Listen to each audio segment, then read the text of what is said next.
About Tesla's service, let's be real here. Tesla's service sucks.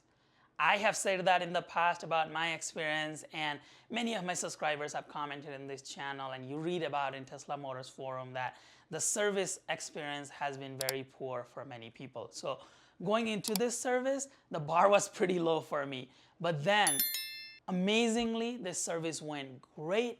All the customer service that I received were just, I had never received that kind of customer service in the past. So I wanted to share with you all the type of service that I received, the changes that they made to their service, and what to expect going forward with Tesla service. A couple of weeks ago, I posted a short video in my channel asking you all for your advice and feedback on what I should do about a hairline crack that I had in my top front portion of the glass roof on my Tesla Model 3. You all told me that the crack looked too big, that I should go ahead and get it replaced and potentially look into a protection film after I get it replaced. This exact incident that happened twice now within the last 8 months, so I'm frustrated and I'm rethinking about, did I make the right choice by purchasing this expensive car with all glass roof? Is it going to keep happening? So I'll definitely have to look into that glass protection film so that I don't have to keep doing this every 8 months or so.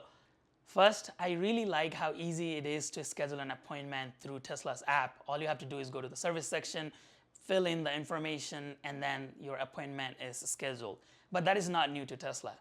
What I found it amazing this time was the service appointment availability, right? So in the past, even 8 months ago, when I had to do this exact same repair, I had to wait 2 weeks before anything was available. In the app, it would show that all the appointments were 2 weeks out, and sometime on my previous services, it was even more than a month. So this time around, I was thinking like, oh, it's probably gonna be around 2 weeks. But then I went to the service, and then the appointments were available for the very next day, next morning. And the appointment slots were all the way from morning to the evening. So I was very surprised Tesla had the service appointment so soon. So when I went to my service appointment, I asked the service advisor, I was like, I'm shocked that you guys had an appointment the very next day.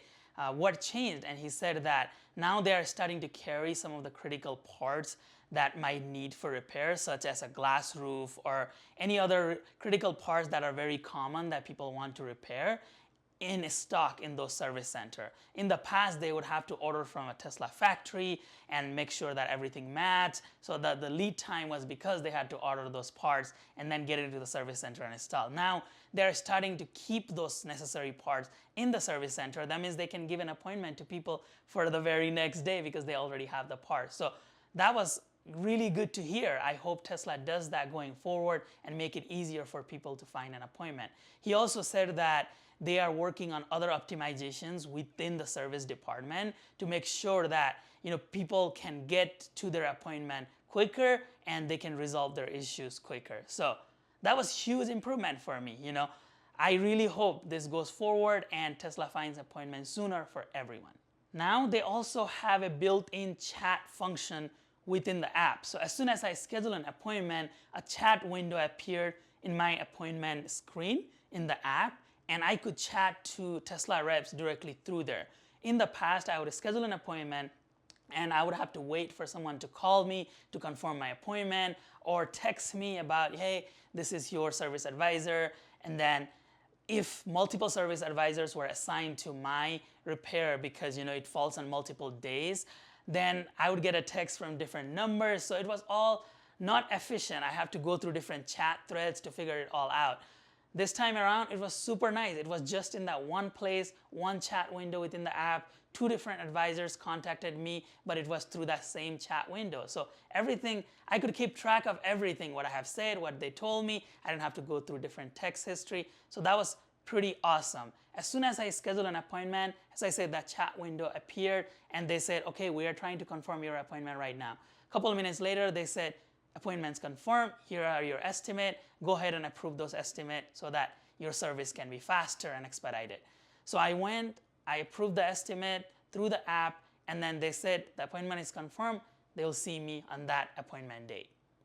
A day before my appointment, I got a call from a Tesla service advisor, and he told me what to expect from a touchless service, where to put my keys and all that information. He said he were also gonna put that information in the chat so that I have that record in handy in case I didn't write it down or whatnot. And then he asked me if I needed a loaner. This is great because for more than 2 years of my Tesla ownership, I haven't been able to get a loaner from Tesla for my service needs. Every time I go to Tesla for service, they either give me Uber credit, and there was one time where they gave me a rental car from Enterprise, but I had to go to Enterprise and go through all that hassle of them offering insurance and whatnot. So it wasn't directly from Tesla. Tesla just paid for the service.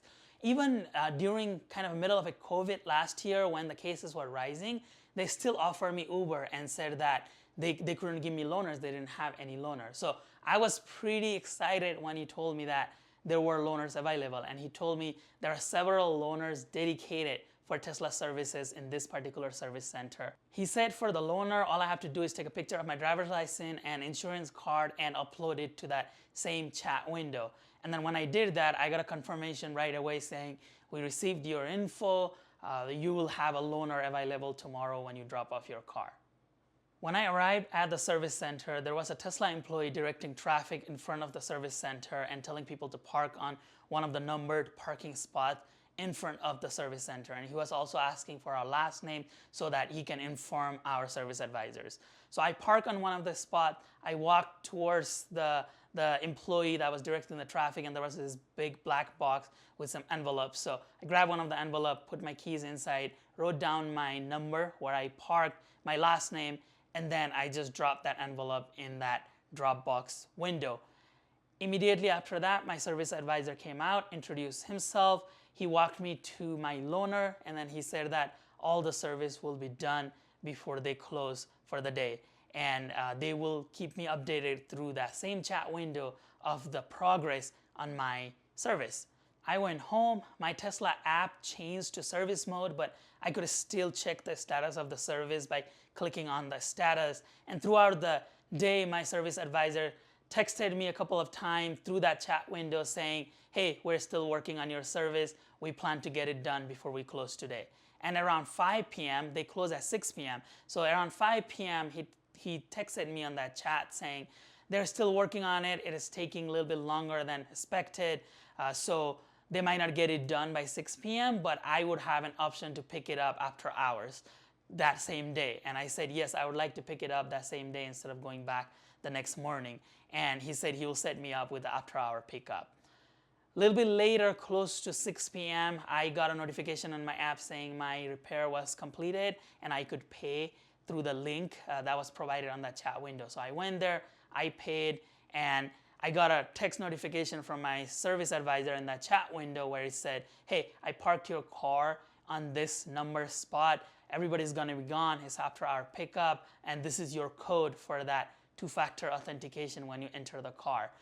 So he provided all of that info right there, and he told me to put the key for the loaner on that black box. I did exactly that. When I arrived later that evening, the car was exactly where he told me the car would be. I used my phone's app to go inside the car, and then my key card was placed on the central console with some instructions on, hey, we activated that PIN to drive. This is how you deactivate it. So I put the PIN number they provided, and the car was good to go. I returned that key card and the loaner, and then I drove home. That was my service experience. So how much did this all cost? The glass itself was $1,135, same as the last time this happened to me. But I did have them check my brakes and brake fluids to ensure proper operation. This is something Tesla recommends doing every 2 years, but they said that everything looked normal and I didn't have to do anything at that time. They did charge me $15 for checking all of that. So the total came out to be $1,215. I have already sent that final invoice to my insurance, so they will be sending me a check minus my deductible as a reimbursement. That is one thing that I wish Tesla took insurances. They're a little difficult on that front. It has to be all set up way in advance, so I didn't want to deal with any of that. This is exactly what I did last time. I paid out of pocket and then I got my insurance involved later on. It does get tiring with having to pay my deductible and potentially my rates going up for my insurance if this keeps happening. So I would definitely want to add that protection film. For those of you who recommend it, I get a protection film.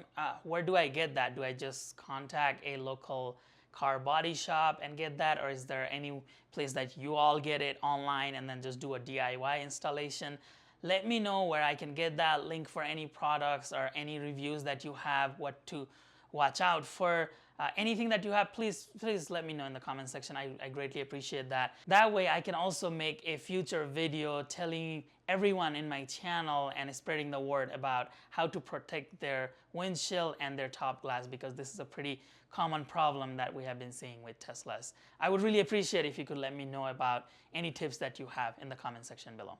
That ends today's video. I wanted to tell you all those improvements that Tesla made with the service. I'm extremely satisfied with Tesla's service. I've never walked away from a Tesla service with that much, customer satisfaction. So kudos to Tesla. I hope Tesla is working on that nationwide, worldwide, on improving their service, because that is one thing I believe they lack right now is customer service. So hope that Tesla continues to do that. I have many more Tesla videos coming. I also have some very exciting installations coming with new products in my channel. So please do come back for those videos. Support my channel in any ways you can. Like this video, subscribe, turn on the notification, comment below your feedback, suggestions for future video, as well as share my video with your friends and families. I really appreciate your time and support to my channel. It really means a lot to me. I'll see you in the next video. Namaste.